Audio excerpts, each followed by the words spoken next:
Mansfield. I'm the principal here, and I love inviting people into Mansfield for these public talks, but I am particularly excited this evening to welcome the extraordinary writer Hisham Matar to re-give, or maybe give a slightly different version of, a lecture which he gave in Florence last year, To Know and to Know Not.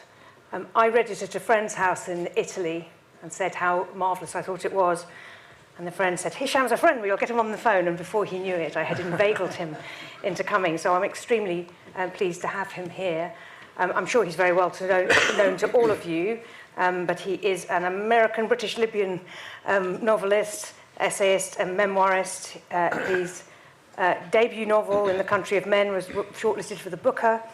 His extraordinary memoir about his search for his father, The Return, won the Pulitzer Prize, and he has more recently written books on looking at paintings in Siena, and My Friends, his latest novel, and he's also an acclaimed essayist.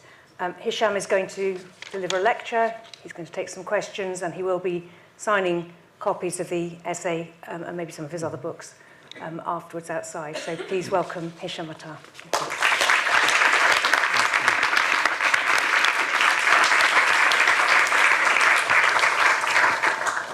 Hello, hi. Thank you for coming. Thank you so much to Helen and everybody at Mansfield for inviting me.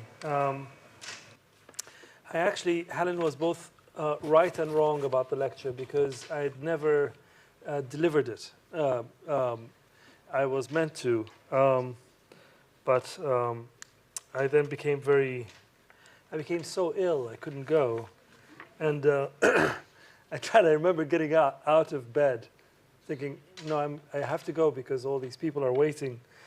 In Florence, it was the lecture that I was delivering in the Santa Croce, and I'd already been to the Santa Croce to think about what to write, and also as an excuse to be, to see all the wonderful work there.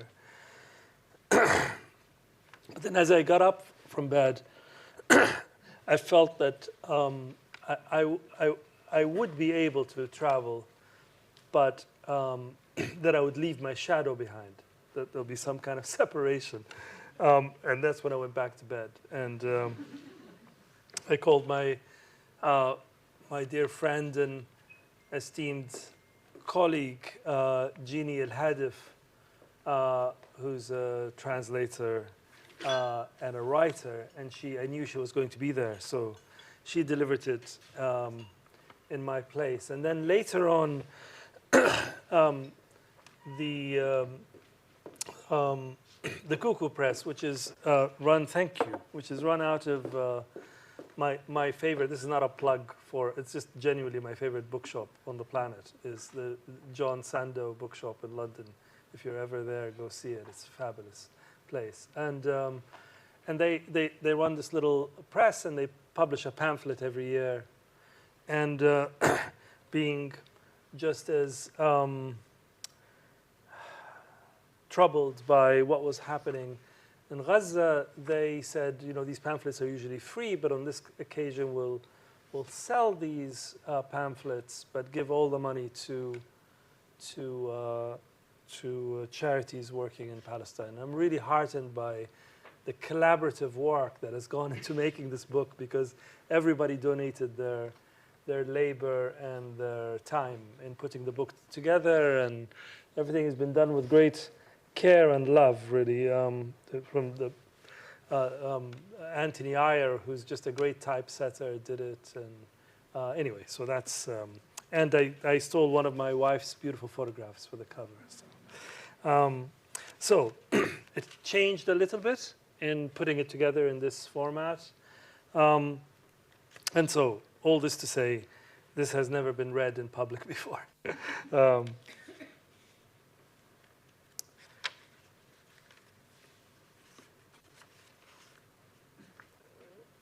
To know and to know not.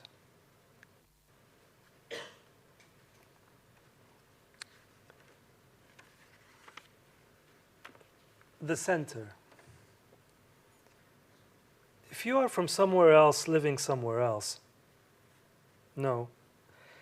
If you are an African or an Arab living in Europe, no. If you are a Libyan and therefore both African and Arab and moved as a boy to England in the 80s, long after all that has happened, after Balfour and World War II, after the invasion and occupation of Palestine, and long after Kipling, after all the countless gestures of reduction and prejudice, long after your land and resources have been stolen, and being born into that dispossession, the hot bitterness of it running in the veins of those around you and, more bewilderingly, in your own veins. Then witnessing how your own are spoken of, seeing how cheap your body has become, how it can be done away with so easily, with little drama or outrage, drowned in the sea in front of everyone's eyes, bombed from the air in front of everyone's eyes, put under siege and starved in front of everyone's eyes. And then witnessing some of your European colleagues, otherwise liberal and fair-minded intellectuals, some of whom you love and who live in your heart, perform new forms of the same old and inelegant acrobatics you have witnessed all your life, so as not to name the crimes for what they are, but name some of them, so as to have named something. When all of this happens, you are reminded of the center, that these good people operate from within a conceived center, perceptual center from which the world is viewed, and that you don't share it.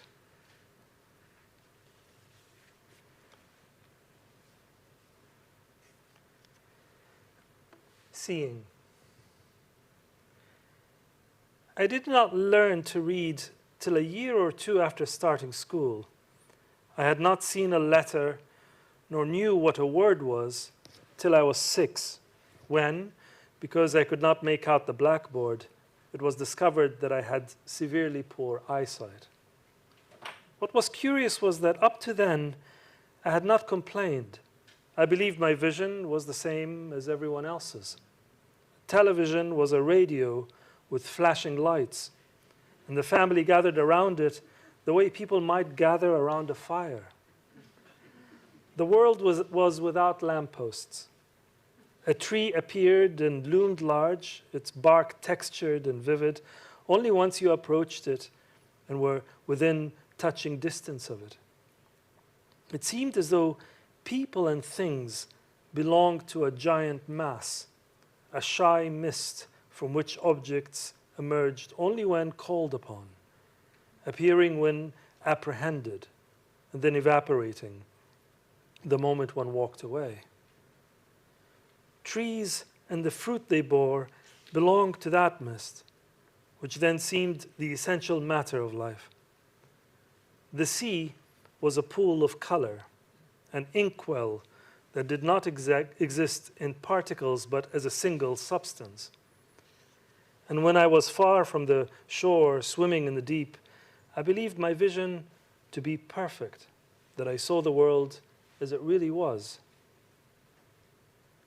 Leaving the optometrist with my new glasses on and everyone around me pleased, as though an oversight had been corrected, an injustice fixed, I partook in the delight, was proud too of the new furniture on my face, the accessory that had its own box.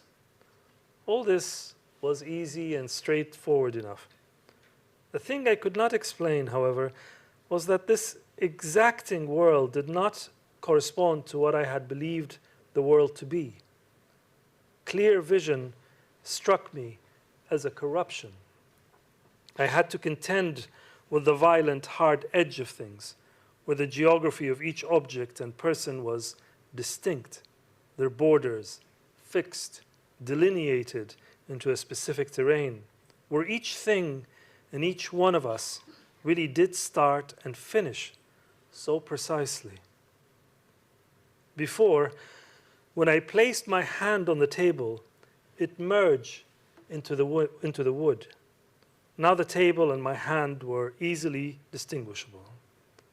I became at once fascinated and secretly outraged by the sight of my fingers resting independently on my father's arm, or the fact that the branches of one orange tree, when intertwined with another, remained divisible. Up to then, to touch was to merge. One side effect this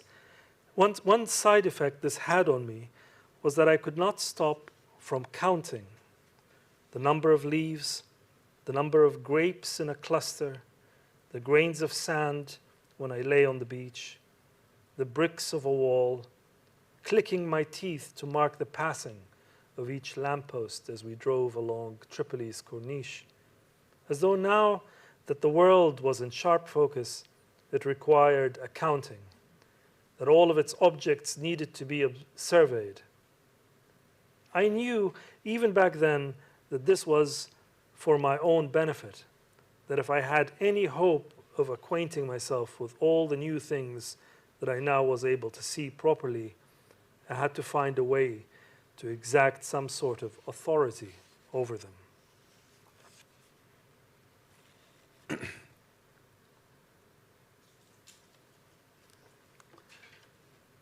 Thinking. David Hume believed, at least early on in his writing life, when he was in his mid-20s, and what we believe at such an age has a tendency to fix itself in our lives as a guiding principle, that two or more ideas can never completely coalesce, that no matter how intertwined they may become, each idea will remain distinguishable from the next, clear enough to be recognized or identified as different or discernible. He writes, ideas may be compared to the extension and solidity of matter, that you could inlay one wood into another, but each would remain distinct. However, impressions, he writes, may be compared to colors, tastes, smells, and other sensible qualities. Not being able to see, while believing that I possessed perfect vision, that my perception of the world was therefore true, helped form some of my early ideas of the world. In Hume's formulation, my impressions became my ideas. I'm not, for example, given to thinking in distinctions. I am bad at remembering that I am not you and you are not me. I secretly believe in the unity of spirits and matter. As soon as the difference between one thing and another are established, a gem of a rebellion is born in me. Perhaps this is why I persist in believing, regardless of its evident unprovability, that every painting retains a trace of all the gazes it has been subjected to, that every great work of art hanging on the wall of a museum, a church, or a private home is actively working on us and on our culture, but is also a repository of all the attention that it has received, the spirit, fashions, and intentions with which it has been looked at over the ages. Many painters know this and acknowledge it in their work. Almost all of Francesco Goya's pictures, for example, share the presumption that the act of looking leaves a detectable imprint, that even as he marks the canvas, he's aware that it will be marked further by the eyes of others. Part of what makes his work exceptional is that he's enthused by this intervention. He is happy to relinquish his authority. You can see this in his self-portrait from 1815, which hangs in the Prado. He's looking directly at us, with eyes that are, oddly, studying his own face but through us, as though he is at once inside and outside of himself. Goya had a good face, a giving and telling face, one good to draw as well as to draw upon, and one we cannot help but be drawn to. It is a modern face, mainly for its mobility, the way it is never constant. A face, in other words, without a center. One he knows he can only have a limited command over. And this is the heart of that picture. Given that knowledge is, in one sense at least, an imposition of one's power over a subject, how is one to hope to ever know oneself when our face, that gateway to the inner life, will always be outside of our absolute command? Like the words we use, our face is also there to give us up. It veils and exposes one. And this being so, Goya seems to ask in his self-portrait, how is one to proceed?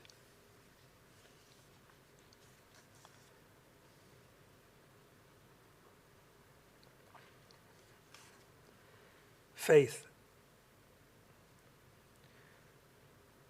One feature of possessing a center is being ambivalent about it. Most people take their centers for granted. And this is not only because to have a center is to be well settled into it and into one's subjectivity, resigned to one's blind spots, but also because many of us are unenthusiastic about thinking of ourselves as fastened to a silent doctrine. This is in part what Albert Camus meant by the absurd. He was, no doubt owing to his history of being from both Algeria and France, anxiously aware of the absence of a definite center. He worried about the distances, the gaps in between.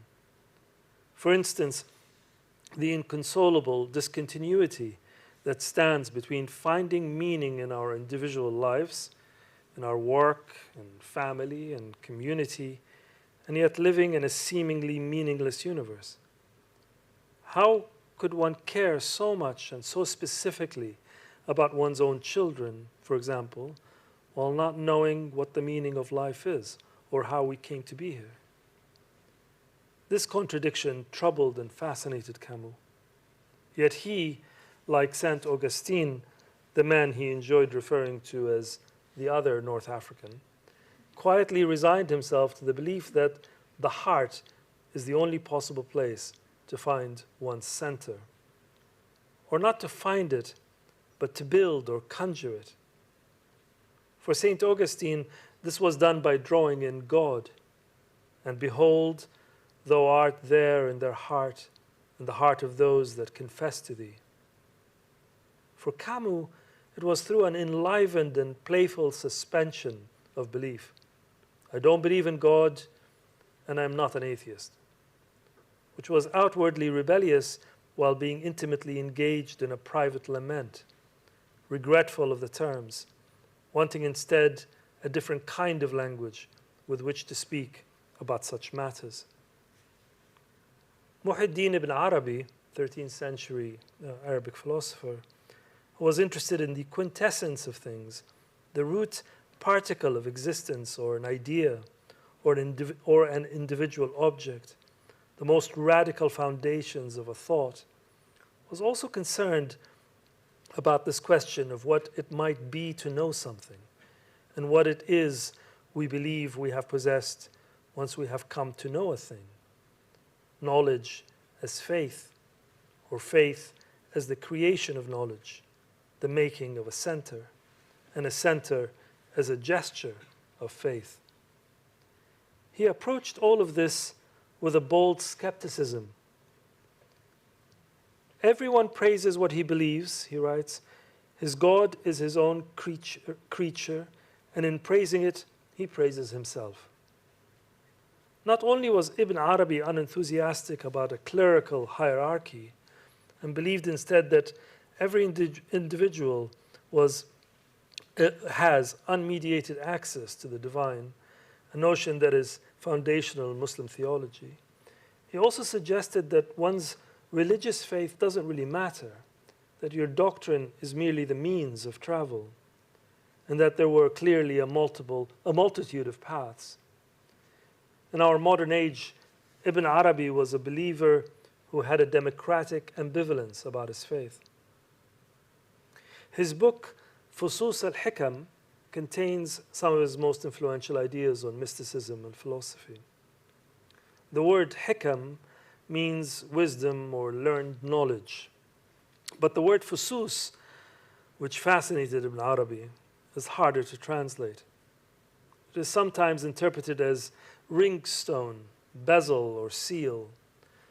What it signifies, though, is a place designated to hold or cup a precious and hard-earned thing, or a thing acquired by means that are not altogether obvious to its possessor, like a gift or an invisible center, discernible only by the shape and sound of the activity around it. Yet in that same book, he yearned to diffuse the matter. Quote, if the believer understood the meaning of the Arabic saying, the color of the water is the color of the receptacle, he would admit the validity of all beliefs, and he would recognize God in every form and in every object of faith.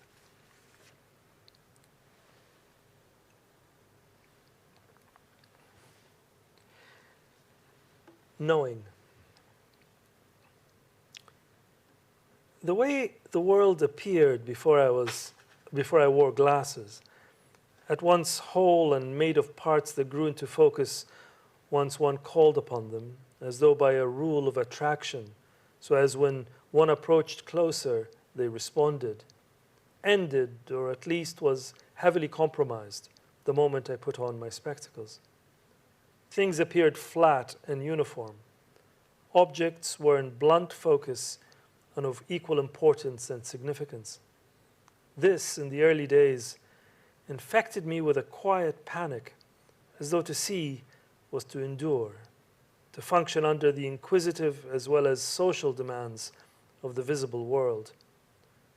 Now, paradoxically, because all things could be seen, one had to find connection between them so as to unite these distinct and brilliant pieces. Camus was of the mind that the pursuit of knowledge is an attempt at unity.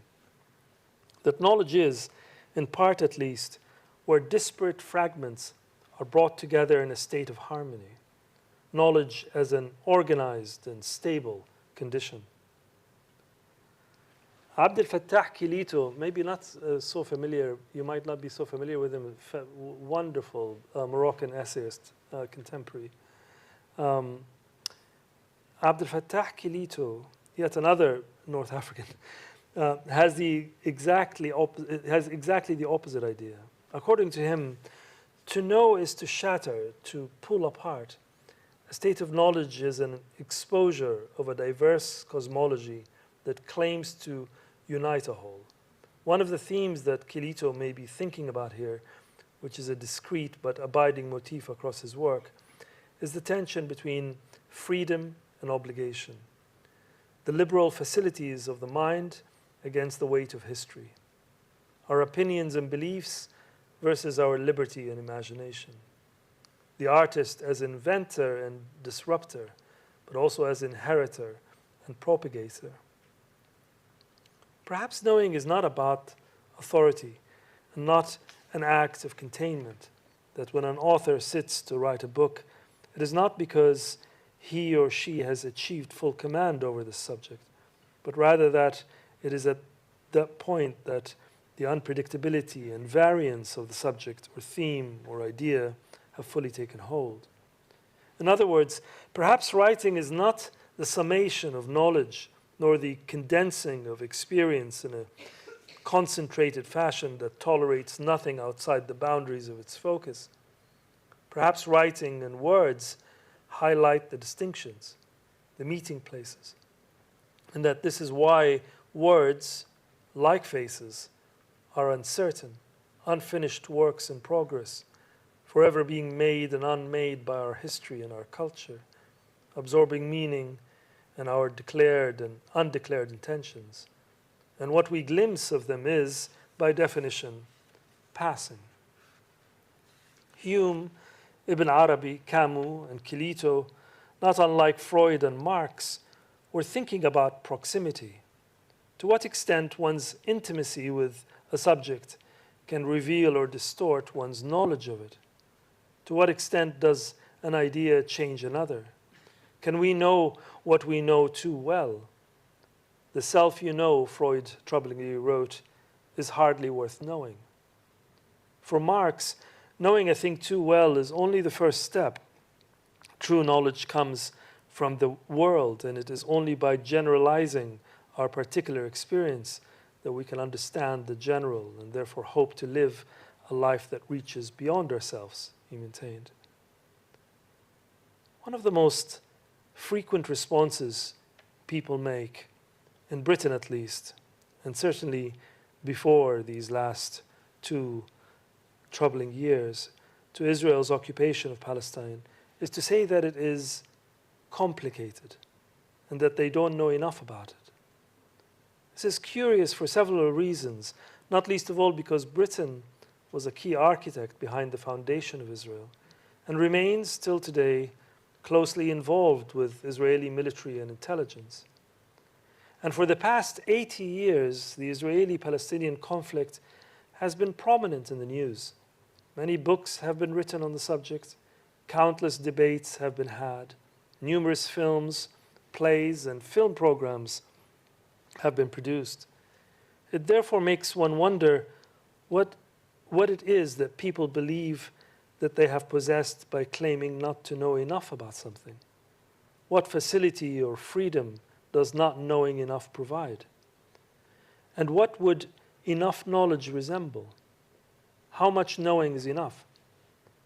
How much does one need to know so as to know what to think? And what fear might not knowing enough signify? What would knowing enough about Israel and Palestine do? And what does not knowing enough about them allow?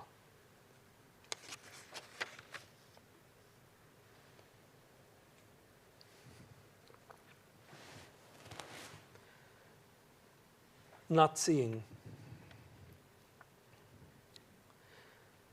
One spring day in Paris many years ago, my wife Diana, a most penetrating photographer, capable of seeing like no one else I know, decided as an experiment to walk across the city blindfolded.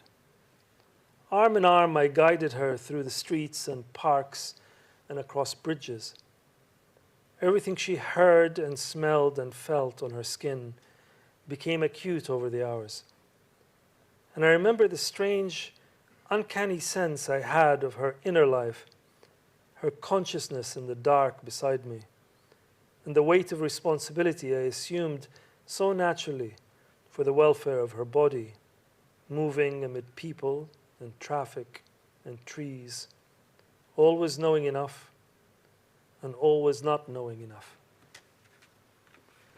Thank you.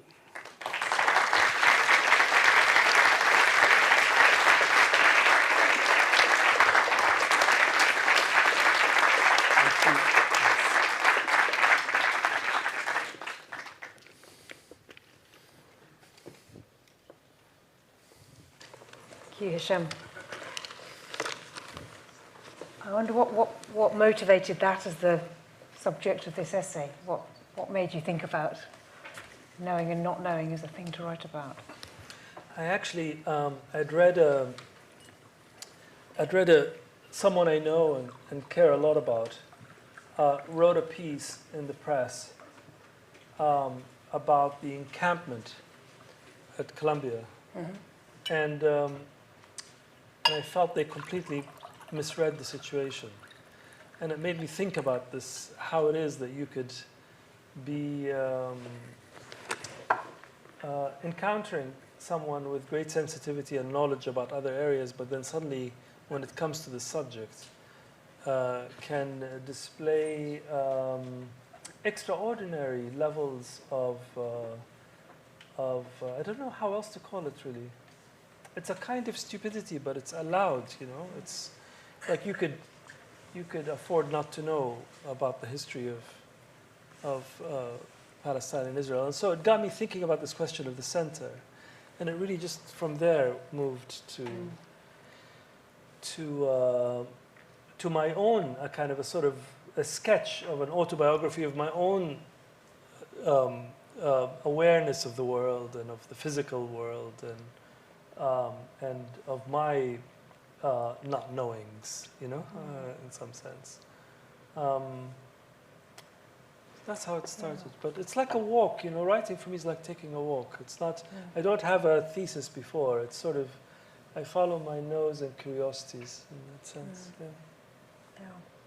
I mean, I suppose where in a context. I mean, this is a wider essay, but in that kind of context, there are a number of people who say, "I am not known." You do not see this from the perspective of different painful stories or pasts. I mean, is that something that engages you in this?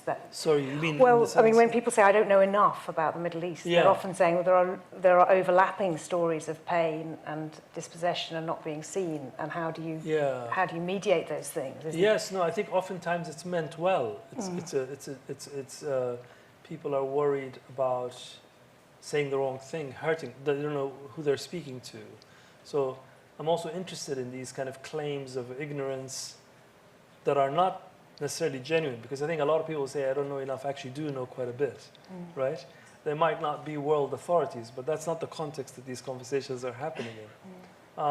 So I'm interested in how we say we don't know something so as to sort of pass unnoticed, you know, in some way.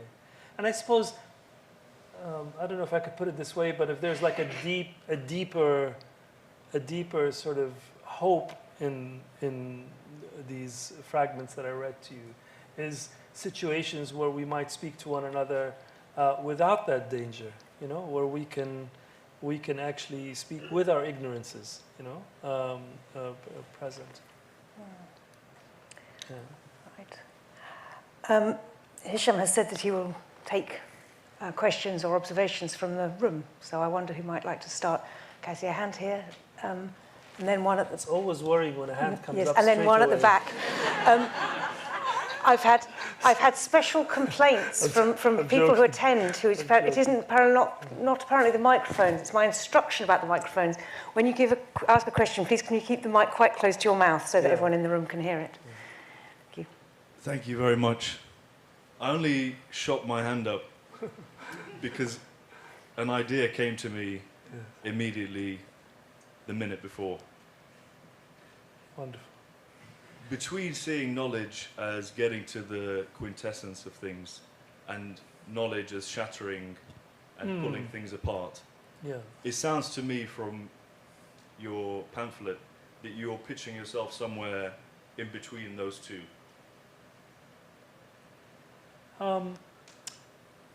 I don't know. I might be. I mean, I don't know. What I do know is I find a lot of, I have found fruit in both of those propositions. And, you know, Kirito's idea of the shattering is really my reading of what he says he has this book called The Tongue of Adam, where he thinks I think in very entertaining ways, he thinks about what did Adam and Eve speak? What language did they speak? He's obviously not interested literally what language they spoke. But in that myth, what did language do for them? What did they use language for? And what might that tell us about our relationship to language? You know, he plays this very interesting game with it. And one of the things that he says, given their predicament, that they're sort of have to figure out very quickly what's right and what's wrong, what's permissible and what isn't. You know, it's a really tense situation they're in. Language for them then becomes a kind of a knife, a way to divide, to split what is right from what is wrong, and that the way he describes it, he says that it's something in the cleaving, that's where knowledge happens. So. I don't, of course, subscribe to this totally, but it seems to resemble certain moments of learning about things for me, that it does feel like a kind of shattering of something or an opening of something, and that you do sometimes see something beyond it, you know. But equally, there are moments of learning about things where it does feel quite stabilizing, like something is being united or unified. So it's yeah. Maybe before the fall, they didn't need to speak at all. Sorry? Maybe before the fall, there was no speaking at all. Yeah, It was just a state of nature. Yes, Sapia. Thank you. Thank you very much indeed, Hisham, for that amazingly interesting meditation. I will be thinking about it for a long time, and I was particularly drawn to the description you gave of discovering how short-sighted you were, because exactly the same thing happened to me when I was about 8, and I discovered that I was also short-sighted. What I wanted to ask you, if you wouldn't mind also reflecting about, is the kind of relationship between knowledge and truth, and how those concepts are not immutable. Yeah. And as you spoke, and I thought, my goodness, that's so interesting. Like every minute as you spoke, I thought that was so interesting. I thought about the concept of common knowledge. Yeah. Things that are not controversial, that we don't have to think about, that we don't have to have citations for, that don't make us uncomfortable. Yeah. You know, it was wet getting here, I got wet. And then I thought about the concept of truth and the Jalaluddin Rumi idea of the truth being the mirror from God that shatters, and each one of us thinks we have the truth when we pick up that little piece of it. Yeah. And sometimes if we're within a community that shares that truth, we don't need to look beyond it because there it is. Yeah. And sometimes it's this whole kind of slightly postmodern, and for me, very uncomfortable idea of the my truth. Yeah. This is my truth, and therefore I don't, I don't have to engage with you. Yeah. And how you move a public discourse forward so that it's the concept of my truth, or the concept of too difficult, or the concept of I don't know enough, can somehow be abandoned, but recognizing that these things are not immutable. Yeah. I was really interested in your reflections on that, as I was in everything that you said, to be honest. Yeah. I think that's so interesting what you say, and also it's obviously, I mean, to state the obvious, we're having this conversation from within this moment, right? So and the way that we relate to information and to truth has really dramatically changed. And even if we are in agreement, say, imagine, a like-minded person who's reading the same things, they're reading them at different moments. And this is not unusual, but it's fascinating, given how it's not unusual, how distant it feels from us. But when I was a boy, and I suggest, I'm sure this is will be a recognizable experience for many of you. When I was a boy, all these newspapers arrived at the door. My parents subscribed to all the colors, all the political colors, right? So all these news, and part of what happens in a day, obviously not every day, but part of what happens is we read the news together, and we read how that paper reported on that. How did you read that op-ed in that paper about how wrong he was about the other guy wrote, so on, right? So all this, that the news was part of a kind of conversation. And that's radically different now. Even people I know, when we generally read maybe the same newspapers, we're not reading the same things. And so our relationship to this information is quite lonesome. And there's something very profound about that solitude, sense of solitude, which is also, of course, made much more poignant by the fact that we function less and less under some shared, orthodoxy of some sort. Whether we're all running against it or for it, at least it's still some shared orthodoxy. I'm not arguing that we should have a shared orthodoxy. I'm just saying, in the absence of that, we're all really functioning in very different psychic, informational, and emotional terrains. And then on top of that, now, the thing that I find extremely unsettling is that we have become more and more, I think, unvulnerable to information. So I know a lot, maybe I'm moving in slightly crazy circles, but I know a lot of people who are, educated, smart people, and also very kind. You walk into their home, they're the most generous human beings. And it is a piece of information that's written and they're not vulnerable to it. You know, so yeah, but you don't know. You know, so also this whole thing about, you know, what are we basing our conversation on, has become fragmented, and then that is happening at the same time when we have a sort of, I think, a very new crisis of visions of the future.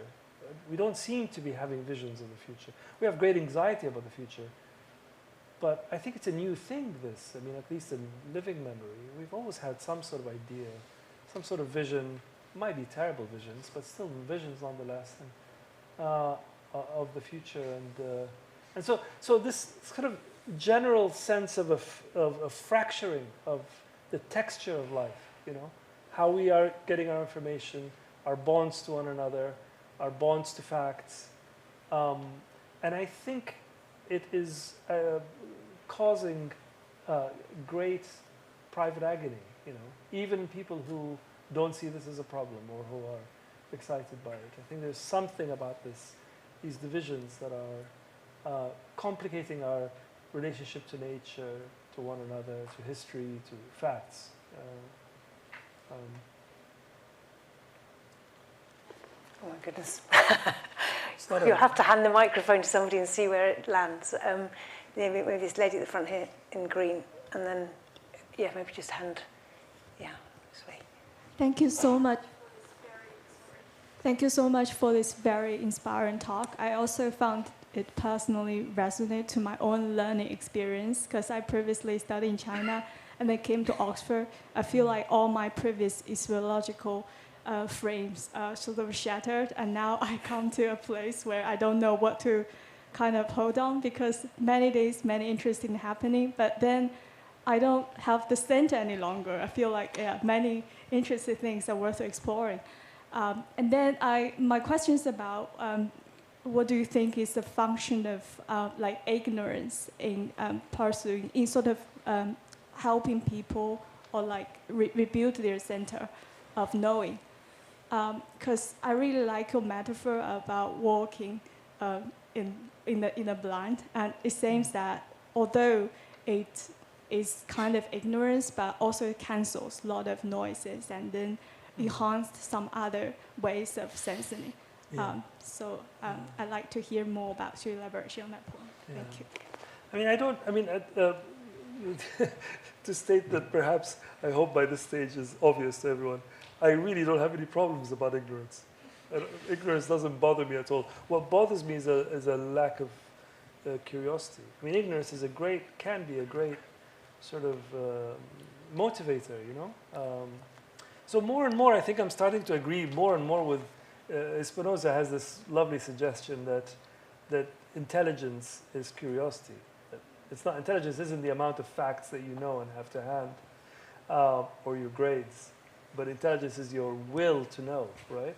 And I think that's very true. I always think like, I have like there's the health of my body, and I can measure the temperature of my body and see, okay, I'm all right. But there's also the health of my psychic state. And I always know that I'm in trouble when I kind of become less curious about the people around me, and about things. And so I think there is something about our relationship to be curious about things and wanting to acquire or learn. Also, the word acquire knowledge, I have a problem with that structure. It's less about acquisition and more about partaking in something. You know, I think knowledge is very collaborative in that sense. But you know, there's an interesting relationship, at least in my mind, between that and between a sort of will to live. You know, a will to be engaged with others.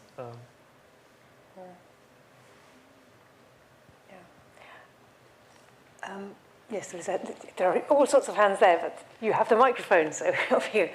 Thank you so much. Thank you, Hisham. I just only I like the way how you draw on the sight and link between the sight and the knowledge, both sight in both senses, like between sight and knowledge. Sight as the capacity to see, but also your physical sight. I really like this in the piece. And I had that question: what is exactly the relationship between sight and knowledge? And does your relationship to things change according to the way you see it by intellect or by intuition? Like when you know more about things, does this change your relation to it? And do you notice any kind of difference in this relation between sight and knowledge between the Western world and the Arab world? How both see things and interact or know the way they know? Is there any difference between the two realms? Yeah. I'm not sure if there's a distinction culturally. There may be, but not ones that immediately come to mind. It's more that I think I really, if I'm to be really honest, I mean, if this is like declaring a kind of bias or a prejudice, then there it is. Here it is. It's coming. It's that I really have an enthusiasm for the social encounter. You know, I think that people who have a sympathy and a natural passion for the social encounter, for meeting people and talking and looking at each other, looking into each other's eyes, reading one another's faces, enduring the silences between us, but in ways that are engaged. All of that, I feel, I'm really on the side of that. I think that's where it's at, you know. And so looking becomes very important, you know, that you're looking, feeling, listening, all of that is very important. And I think the quality, the register of your attention, or one's attention, is really changes the world. You know, that if we know what it's like when somebody really pays us attention, you know. It's the only way I can explain why I'm very dim and stupid with certain people and I'm incredibly articulate with others, you know. And I might like them both just the same, right? But here I find myself a little bit, I don't know, I'm tripping over my words. I'm not getting to the thing. And I lose enthusiasm. You know, I lose the God within when it comes to the things that I want to say. I myself become disinterested in what I'm thinking, you know, with them. And then there are other people where suddenly I am arriving at things that I didn't even think I was going to say. Conversation really in the way that von Kleist meant it, you know, as a kind of improvisation, as a, you know, like a jazz band. Like you know, the conversation is not to relay. Von Kleist has this really nice idea about conversation that you don't have a figured out idea, and I'm here now telling you it. No, conversation is that you and I are sort of experimenting, discovering things together. And I find that sometimes and I think it's because of the quality of their attention. Not only because they're, you know, really attending, really looking, listening, but also in a much deeper sense, they're on the side of my better self. They assumed the best, you know. And this question of assumption, I think, is very powerful in the qualities of attention we pay one another. It doesn't matter how good a listener and how patient I am. If I don't assume the best out of you, it will have an effect. It might not hinder you giving the best, but it would have an effect. So all of these, the transactions of these social currencies between us, the way we pass and take attention from one another, the way we know that also attention is not always good, that you could pay me the wrong kind of attention. We know what it's like when you're paid the wrong kind of attention, you know? And so all of that, to me, is such a sophisticated social language that is not only in service for the articulation of knowledge or the acquisition of it. It's actually in service of something much more profound. It's in service of, and you know, the creation of it, you know, the creation of what might happen between us. No, so this progressively, I feel these ways that we pay attention are really, to me. I'll tell you, for example, something. Okay, you watch. There's the mayor of New York, the now mayor of New York, Mamdani. He in one of the videos, his Arabic is very basic. But lovely. And also when you have basic Arabic, sometimes you use phrases that maybe we have forgotten or people don't use as much. So he used this old-fashioned formulation in the closing of one of his little video clips that my nephew sent me, that he was doing, where he says, "Ana minkum wa ilaykum." I am of you and for you, which is a very, I've heard this many times, you know, I am of you, and I just thought, he kind of passed it back to me, you know, I'd sort of momentarily forgotten it. So I'd been making these experiments since. I'd walk out of the house and I'd go, I don't know, I was going to say go and get the paper, but I would stop saying that to people because people are always outraged that I go and buy the paper. You still buy the paper? But yeah, so I go to buy the paper. And I think, you know, what if I'm walking and I'm really actively thinking, "Ana minkum wa ilaykum." To everybody I pass, I am of you and for you. How does that? Or today on the way here on the train, looking at everybody and thinking, "I am of you and for you," which seems to me a statement of fact, right? Of course, we're all of one another and for one another in the end, no? But the way that changes the space around you, you know, I find these things really fascinating. Anyway, I've talked too much. But no. Yes, there's two more hands in the middle there. I think I'll, yes, and then, yes. Hi, Hisham. We share a Libyan background, so I wanted to ask a question slightly related to that.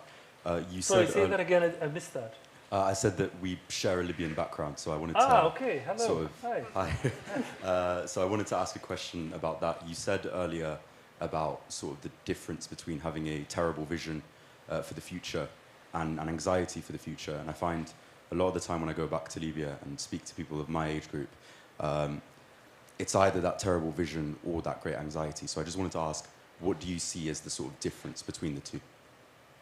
Between anxiety and the vision? And a terrible vision for the future. I don't know. I mean, I don't know what the relationship might be just what it is. Sort of, it's you know, one perpetuates the other, but again, to go back to this question of sociability, things get better, don't they? When there is an occasion to talk about it, you know, and so yeah. But I don't know what the relationship is. I'm slightly distracted by your hair because I used to have hair like that, and I really miss it. Costa.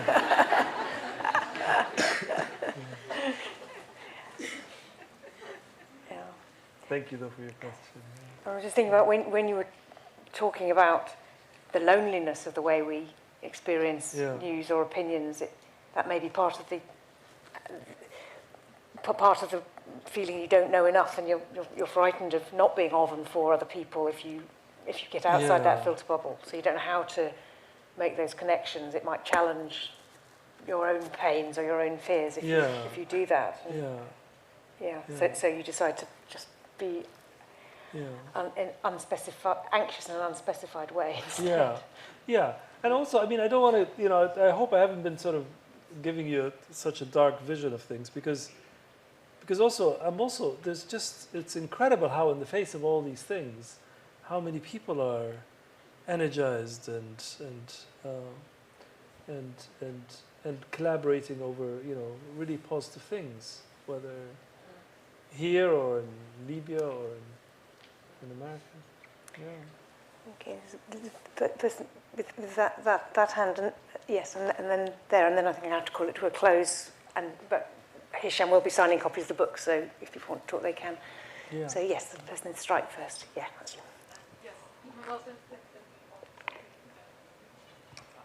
Yeah.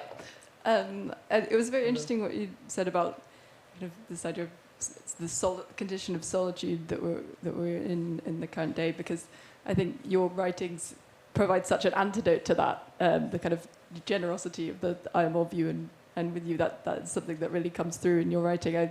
One of my favorite things that I read in your book about your month in Siena was that reading is the closest that we can come to hearing the person thinking. And I think, I'm paraphrasing, but I mean, I do think that your writing kind of, it demonstrates a real antidote to all the problems you've been discussing. And because you write in such different formats, in novels and in non-fiction.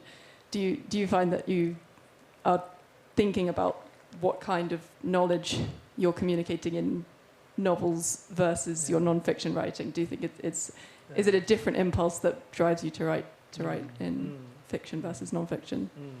Thank you so much. It means a lot. I really, I suppose if there's one that's more natural than the other, then it's definitely fiction. I'm fascinated by the novel, even not even short fiction. Writing novels is where I feel I'm sort of everything that I've learned, all of my all these things that I was interested in suddenly now make sense because of this form. So I think one of the ways to think of making work is that it's the place where that you could feel that you could be most expressive, where you could have more of yourself in there, And the novel is definitely for me that shape. But nonfiction things like A Month in Siena, like this, I don't think that I'm writing nonfiction. I think it's sort of the way the attitude of it is also the attitude that's to do with the relationship between ideas and narrative. The novel to me has never really been about stories. The novel is a history of ideas and emotions and contact. It's very interested in contact and how one individual sensibility touches another or touches a reality or an event, and that's sort of that encounter is something that I'm very interested in. But certain ideas come and some of them come quickly. Most of them it's something I've been thinking about for a long time. With A Month in Siena, as you know, I've been interested in Sienese art since I was 19. And it took that long to write the book. Wrote the book only recently, A Month in Siena. I've written something recently about these set of paintings by Titian that I've been interested in for a long time. And so I think part of what happens in both the modes of writing is that you somehow are collecting things. And you're waiting for what, on some level you're testing what you've collected, seeing if it will just go. And then you don't have to worry about it anymore. But the things that stay, their texture changes and their density in your life changes. So whether they're ideas or a painting or a place, or the relationship to those things starts to get more complex and more layered, until actually it reaches a point where it's very difficult to describe to anyone. And that's the moment you write it. Or at least for me, that's the moment you write it. Yeah. Thank you so much. You use several words often: curiosity, the value of ignorance, the prod that gives to be more curious. You talk about contact. Is the mic on, Jill? Yeah, okay. Yeah, can you hear? Yeah, yes, thank you. Okay, do I need to start again? I think you need to just, slightly project a bit more, yes.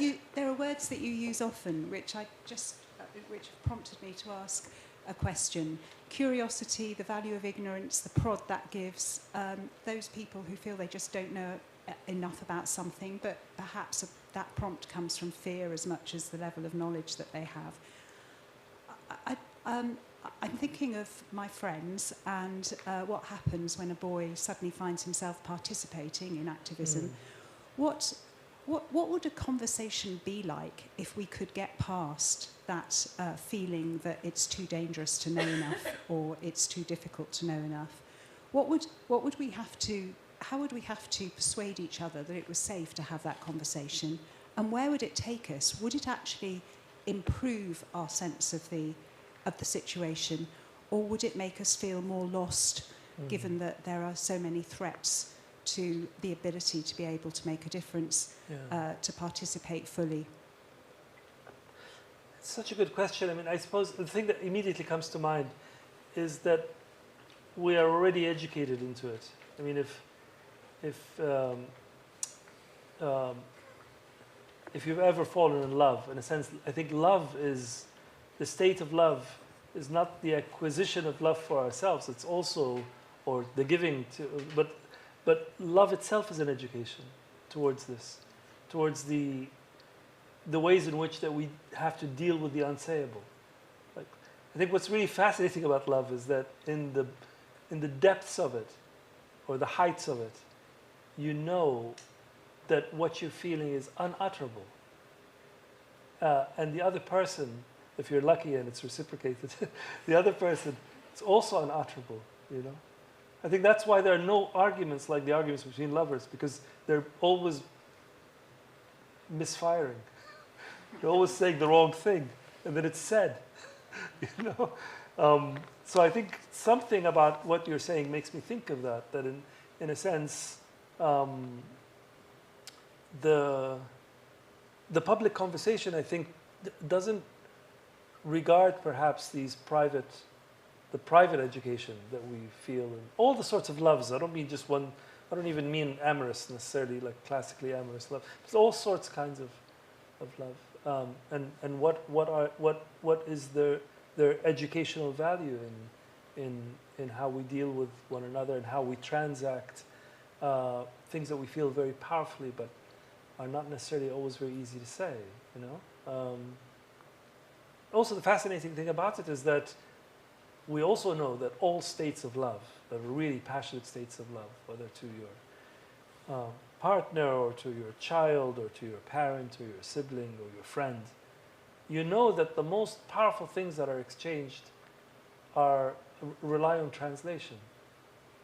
That they sort of, you know, I mean, I have this very dear friend of mine, and he's very kind to me and very loving friend, but his eyes, what I see in his eyes, can never be said, you know? And I think there's something in that that's really powerful about how we transact these things with one another. The reliance on the fact that I'll get it and he'll get it is, to me, really profound, you know? Something like that. Shame, I see so many hands going up, so many unasked questions. There are no hands. Just no. If somebody's listening yes. and not watching, there are no hands going. Yes, no, there were. Yes, but you know, from what you can't see, they're all eager to go have supper. It's like, can we be done with this abstract talk? Can somebody give me something to drink or eat? Sorry, Helen. I should consciously. Some people will have to eat and drink and get out of the night. So I am going to call this to a close now, and Hisham will be signing copies of the book. Gladly. I'm not sure for other books outside, so you can go within as long as you're quite quick, so that he can have his supper. But thank you very much for this extraordinary conversation. Thank you for being part of a very rich conversation as well. We have a week off next week. And then the week after that, assuming he survives the budget, which I think he might be writing quite a lot of, Torsten Bell will be coming to speak here, so do come along to that a week on Friday if you'd like to. But for now, please join me in thanking Hisham. Can I just say before... Oh, hang on. Thank you.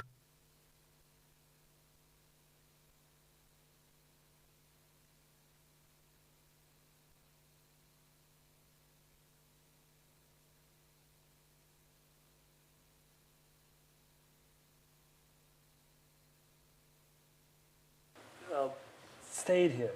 It really matters, you know, something that's very hard to describe, but the presence, the quality of the presence in a room, from room to room, changes, you know. And there's something very gentle and generous about your presence. So thank you for coming, and thank you, Helen, for arranging it. Yeah.